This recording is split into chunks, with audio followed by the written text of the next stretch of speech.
एक बार एक राजा शिकार के उद्देश्य से अपने काफिले के साथ किसी जंगल से गुजर रहा था। दूर दूर तक शिकार नजर नहीं आ रहा था। वे धीरे धीरे घनघोर जंगल में प्रवेश करते गए।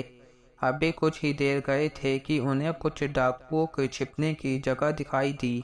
जैसे ही वे इसके पास पहुंचे कि पास के पेड़ पर बैठा तोता बोल पड़ा, पकड़ो पकड़ो, एक राजा आ रहा है, इसके पास बहुत सारा सामान है, लूटो लूटो, जल्दी आओ जल्दी आओ।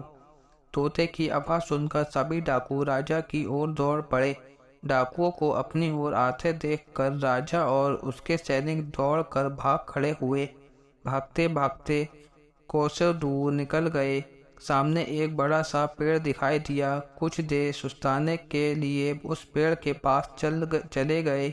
जैसे ही पेड़ के पास पहुँचे कि उस पेड़ पर बैठा तोता बोल पड़ा, आओ राजन, हमारे साधु महात्मा की कुटी में आपका स्वागत है। अंदर आइए, पानी पीजिए और विश्राम लीजिए। तोते की इन बात को सुनकर राजा हैरत में पड़ गया और सोचने लगा कि एक ही जाति के दो प्राणियों का व्यवहार इतना अलग अलग कैसे हो सकता है। राजा को कुछ समझ नहीं आ रहा था। वो तोते की बात मानकर अंदर साधु की कुटिया की ओर चला गया। साधु महात्मा को प्रणाम कर उनके समीप बैठ गया और अपनी सारी कहानी सुनाई और फिर धीरे से पूछा, ऋषिवर, इन दोनों तोतों के व्यवहार में आखिर इतना अंतर क्यों है?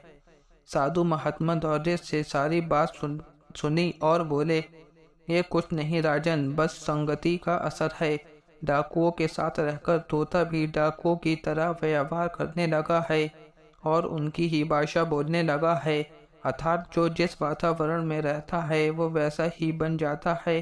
कहने का तात्पर्य ये है कि मूर्ख भी विद्वानों के साथ रहकर विद्वान बन जाता है और अगर विद्वान भी मूर्खों के साथ संगत में रहता है तो उसके अंदर भी मूर्खता आ जाती है। इसलिए हमें संगति सोच समझकर करनी चाहिए।